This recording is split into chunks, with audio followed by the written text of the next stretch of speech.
Welcome back to the Meeple Marathon. Today we're going to be taking a look at Mutant Genesis, the newest campaign / big box expansion for Marvel Champions. So everything that's contained in here can be played as a one-off scenario. There are 2 pre-built hero decks, and there's 4 or 5 villains in here. They can be played through in a connected story, or you can just play them as, again, one-offs if you so choose. But this here represents the beginning of the kind of X-Men era for Marvel Champions. So everything up until now has been like the Avengers and, you know, mainly a lot of the Avengers. Spider-Verse, trying to think, Guardians of the Galaxy. What else have they kind of covered? Asgard. But X-Men is always been my preferred kind of set of Marvel characters, and I was actually getting ready to, as kind of had lost interest a little bit in Marvel Champions. It wasn't really getting back to the table, and this, however, has hopefully renewed my faith in Marvel Champions, because I am really excited to get Cyclops to the table eventually, Wolverine. I would really love to see Gambit and Rogue. Those are some of my favorites. So let's take a look at what is in the box. I'm going to show off some of the cards. I'm going to show off the 2 pre-built hero decks in detail, and maybe just the villain cards. Okay. And so the rule book serves as, covers any new like featured keywords and things like that. But otherwise, none of the rules have changed. That seems like they added an amplify icon. And if you, and a lot of these, if you have kept up with all the expansions, some of these probably you've already seen, but they need to add them in if you only have, say, the core set. So new rules, additional forms, and then campaign mode rules. So yeah, they're not adding a whole lot here, just telling you how to set up the campaign. So another nice thing about these little campaign expansions is that they offer you a story in somewhat of a comic book form.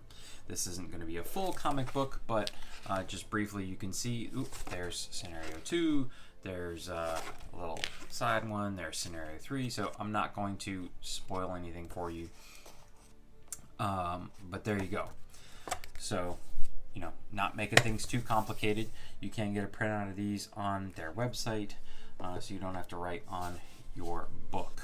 All right, so we've got Colossus here and Shadowcat. We're definitely going to take a look at these. I don't want to spoil too much of what might be fun in like the schemes and stuff, but I am going to show off just like the introductory card here for each of the villains. So let's zoom in here a little bit, get the cellophane off, and take a look at just a smattering of cards.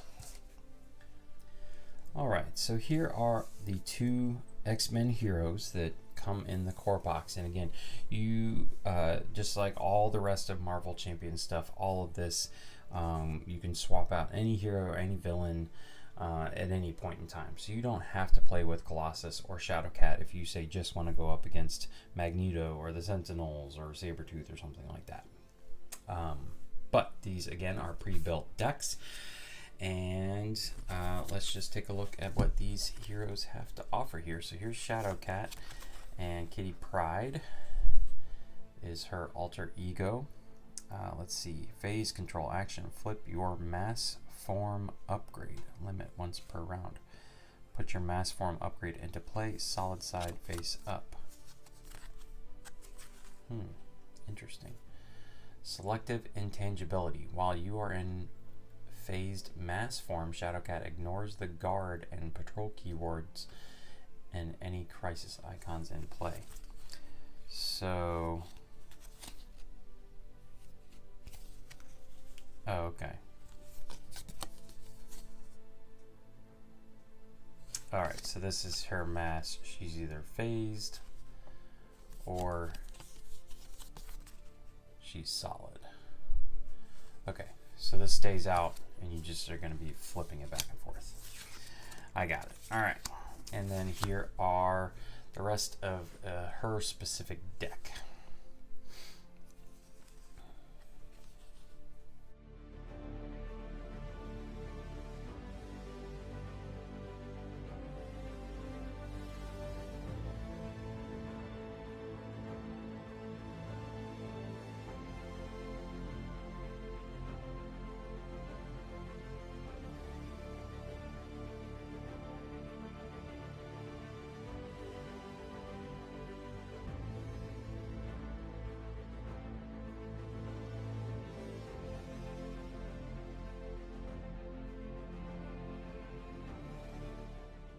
Alright, so there we can see she's got Wolverine as an ally. Now we know Wolverine's eventually going to be coming out as his own playable character, but it's nice that they allow us to go ahead and play with him early on here. And so she appears to be an aggression character. I don't really know that much about Shadowcat or Kitty Pryde. She wasn't an X-Men that got a lot of attention back in the 90s. Toe to toe, aggressive energy, Colossus. Well, wait a minute. Does that mean I have to take that card out of the deck if I'm playing just with these two heroes? X Mansion, Shadow and Steel, Ready to Rumble.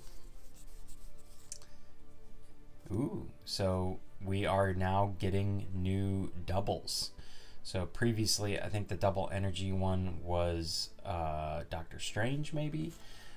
But I do like this. I do like the new artwork. So Genius, maybe Doctor Strange was Genius. Strength, I'm pretty sure it was Thor. Alright, so permanently phased. That's her obligation. The White Queen is her minion. Now, I do know quite a bit about the White Queen and the Hellfire Club. Alright, so there's Shadowcat. Now let's take a look at Colossus. So we all know Colossus. He's the, I think is he German? Dutch? I don't know. He's European. Pyotr Rasputin. Russian. Maybe he's Russian. Okay. Either European or APAC region. Not sure. Not American. Search your deck for a copy of Organic Steel and add it to your hand. Aspiring Artist. After you change to this form, shuffle a Colossus card from your discard pile into your deck. That's not bad.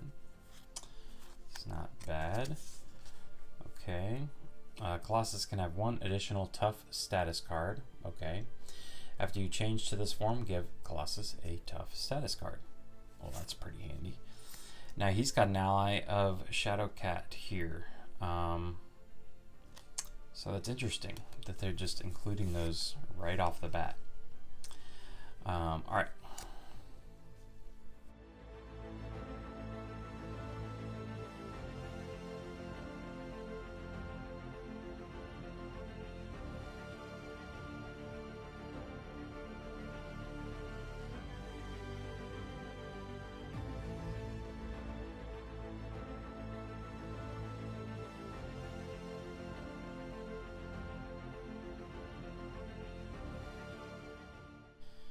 So he is at least his pre-built deck is in the protection scheme. Nightcrawler, that's a cool one.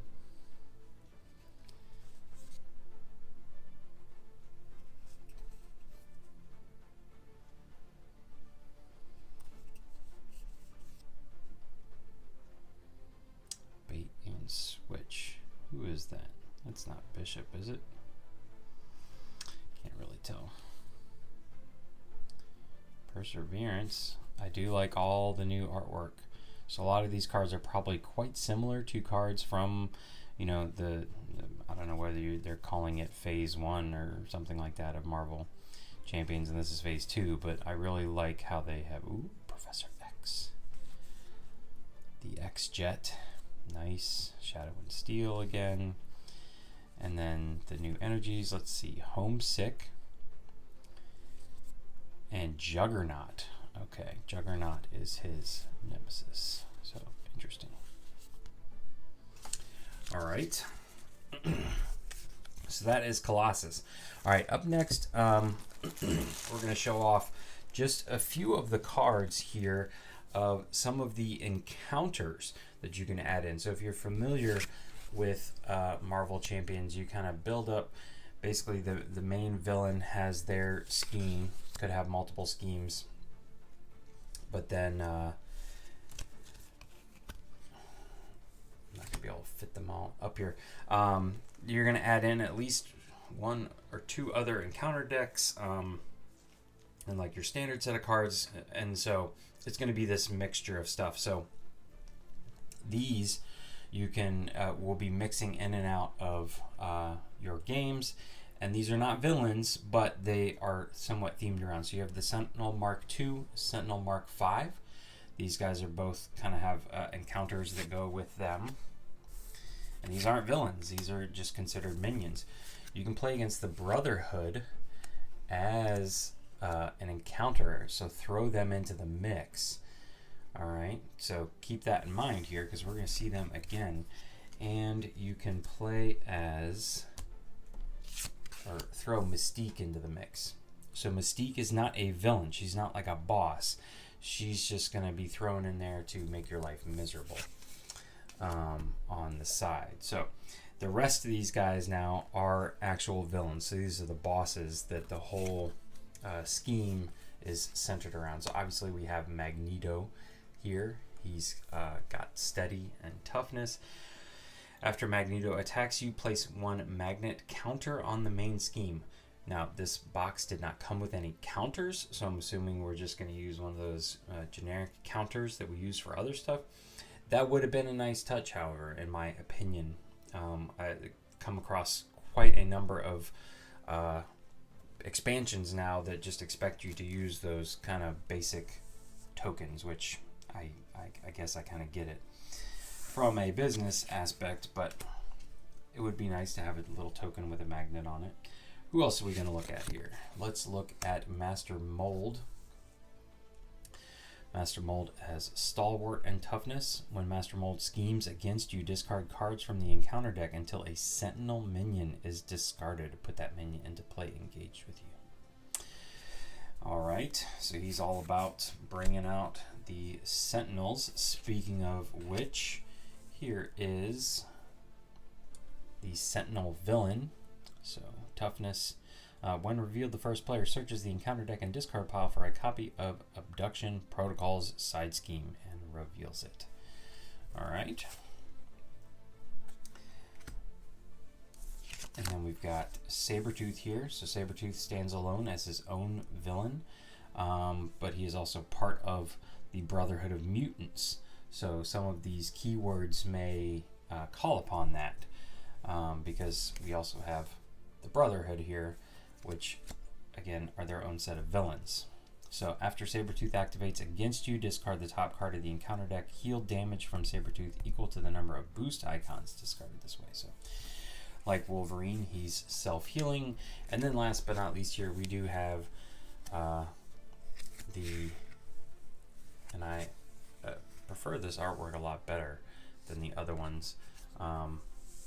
Just gonna stack these a little bit here just so you guys can see. I'm not a huge fan of them like having multiple artists. I mean, I guess I get it. They can get a game out faster, but you know, I noted the same thing here with the G.I. Joe deck building game recently, that there's very different artists you could tell between various cards. Like this blob and this blob are very different. This pyro and this pyro are very different. This avalanche and this avalanche are very different. I think both sets of artwork are perfectly fine. I just wish they would have stuck with one. Anyways, tiny little gripe from me. That is all of the villains and encounters. Again, I'm not going to dig into every single card because this is somewhat of a campaign, so I don't want to spoil anything. The last thing here I'm just going to show briefly are I'm just going to show off a few of the upgrade cards. So some of you may consider this to be a spoiler. If that's the case, turn away now. There's nothing else at the end of the video. But these are cards that are what helps you get through the campaign. Such a long campaign. So here we go. We've got Coup de Grace, Swagger. I'm just going to show off maybe like 5. Brazen Defense, Ferocious Attack, and we'll stop there. Warcry. Again, upgrade cards are specific to the campaigns because the campaigns are going to ramp up in difficulty.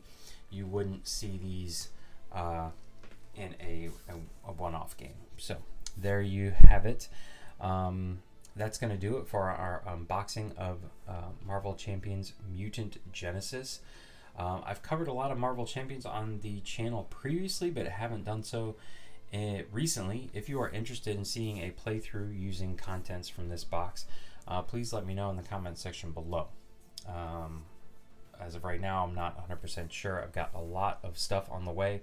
This huge backlog of Kickstarters that are now all being delivered. Plus, Target just seems to be having this amazing lineup of Target exclusives that they keep releasing. I got a lot on the docket.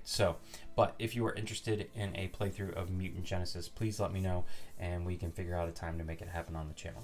Once again, thanks for watching. Have a great day.